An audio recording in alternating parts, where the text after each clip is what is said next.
Lo de hoy va a ser una lección fundamental sobre economía e inversión que espero que jamás olvides, porque es vital para entender cómo funciona todo el sistema financiero y cómo puedes ponerte en una mejor posición para aprovecharlo o por lo menos no salir tan perjudicado. El dinero lo crean los estados, en nuestro caso los euros lo crea el Banco Central Europeo. Richard Cantillon se dio cuenta de que este dinero no llega a todos por igual. Cuando se crea, este dinero llega a unos sectores primeros que son los que más se benefician, mientras que otros solo reciben la parte negativa, los efectos perjudiciales de haber creado este dinero. ¿A quién le dan este dinero primero? ¿Qué puedes hacer tú como persona de a pie, como inversor de a pie, para beneficiarte de esto? ¿Para sacarle partido al efecto Cantillon?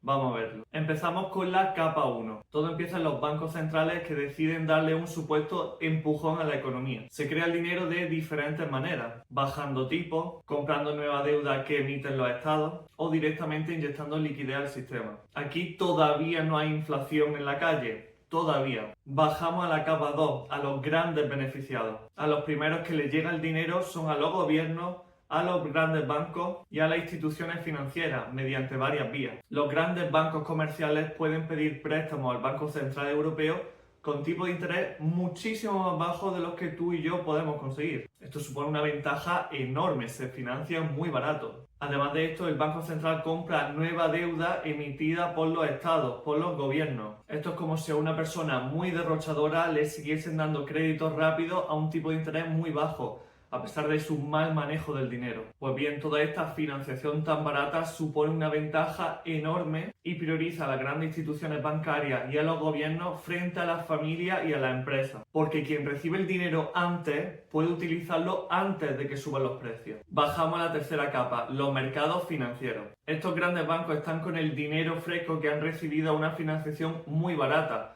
así que acuden al mercado a invertir. El dinero fluye hacia la bolsa, hacia los bonos y demás activos financieros. Como resultado, suben los mercados. Además de estos grandes bancos, quien más se benefician son los que ya tenían posiciones en este tipo de activos. El que ya tenía patrimonio invertido ve cómo crece. Quien no lo tenga invertido ve cómo se va quedando atrás. La consecuencia de esto es que también sube el mercado inmobiliario, ya que tras el sobrecalentamiento inicial de bonos y acciones, algunos inversores se van a este tipo de activos para seguir buscando buenas rentabilidades. Bajamos otra capa más, a las grandes empresas y corporaciones. Los grandes bancos han accedido a crédito muy barato, financiación muy barata, que además de utilizarlo para comprar activos, lo utilizan a su vez para dar financiación a grandes compañías con las que tienen trato preferente. Estas grandes compañías, estrechamente ligadas a los bancos, recompran acciones, crecen y absorben competidores más pequeños, que no disfrutan de este trato preferencial. Fíjate que vamos por la cuarta capa y el dinero todavía no ha llegado a las manos del ciudadano, no ha llegado a la economía de a pie. Sin embargo, los precios de los activos ya están completamente inflados. Pasamos a la quinta capa. Ahora sí, economía real, empleados, autónomos, pequeñas y medianas empresas. En esta capa por fin el dinero llega en forma de salario, pero ya ha llegado muy tarde. La vivienda ya está cara, la bolsa ya ha subido y el coste de vida se ha disparado. El poder adquisitivo de la persona promedio ya se ha erosionado mucho. Y la subida de salario, como todos hemos podido experimentar, sencillamente no compensa. Sí, reciben más cantidad de euros, pero esos euros pueden comprar menos cosas. Han perdido mucho poder adquisitivo. Y por debajo tenemos todavía otra capa, la capa número 6, la de ahorradores e inversores conservadores. Todavía más abajo, siendo más perjudicados,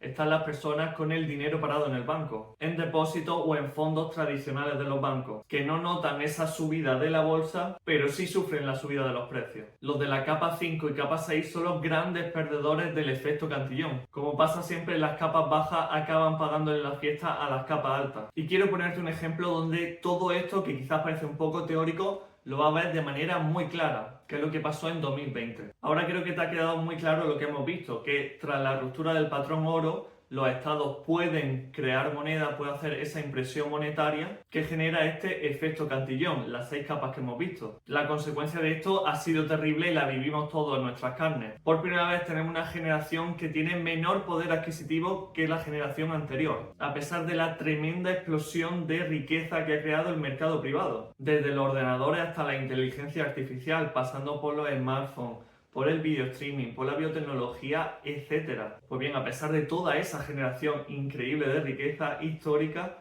Es una generación que tiene menor poder adquisitivo que la anterior, por culpa de esta impresión monetaria, esta inflación que generan los estados. Pero como te decía, vamos a verlo con un ejemplo muy claro, que es el de 2020. En esta gráfica puedes ver la masa monetaria disparada después de 2020. De aquellas impresiones, estas inflaciones. La bolsa ha vivido un lustro de crecida enorme. Parte de esa crecida es real y justificable, empresas más eficientes, innovación, nueva tecnología, pero otra parte de esa enorme crecida e inflación vacía. El dinero vale menos y por eso hace falta más cantidad para comprar lo mismo. Y de nuevo, insisto, a consecuencia de eso, el poder adquisitivo del ciudadano medio se ha venido abajo. Quienes hemos estado invertidos todo este tiempo en el mercado, maravilloso porque hemos visto nuestra cartera crecer, nuestro patrimonio ha subido mucho. Pero quien no lo estuviese o estuviese simplemente con el dinero en el banco, ha visto cómo su poder adquisitivo se diluía. Solo en 2022, tras ver la enorme inflación que habían creado, se intentaron echar un poquito para atrás. Pero una vez que nos convencieron de que la inflación se había ido, vuelta a imprimir. Y la pregunta que te hará ahora es ¿qué puedo hacer yo como individuo? Pues bien, desgraciadamente el sistema no va a cambiar, al menos por ahora. Lo que sí está en tu mano hacer es mejorar tu posicionamiento, ponerte más cerca del grifo del dinero. Si tu horizonte temporal y tu tolerancia a la volatilidad te lo permite, es buena idea estar en renta variable. Recuerdo perfectamente cómo tras la caída de 2020 y el posterior rebote que se recuperó en un par de semanas, había mucha gente que desinvirtió, que esperaba una caída mayor. Y si lo piensas, tenían muy buenos argumentos. Estábamos en el verano de 2020, en pleno COVID, confinamiento, las empresas paradas, el consumo bajo mínimo, mascarillas por todos lados, no podíamos irnos de vacaciones, no podíamos trabajar en la empresa. Vivíamos una tremenda incertidumbre de no saber cómo iba a afectar el COVID, cuándo iba a parar. Tenía sentido que esta gente desinvirtiese esperando una caída mayor, pero lo que pasó fue todo lo contrario, una subida histórica. ¿Cómo podía, bajo estas terribles circunstancias, seguir la bolsa subiendo? ¿De dónde salió ese dinero? Ahora, con lo explicado en el inicio del vídeo, tienes la respuesta a esta pregunta.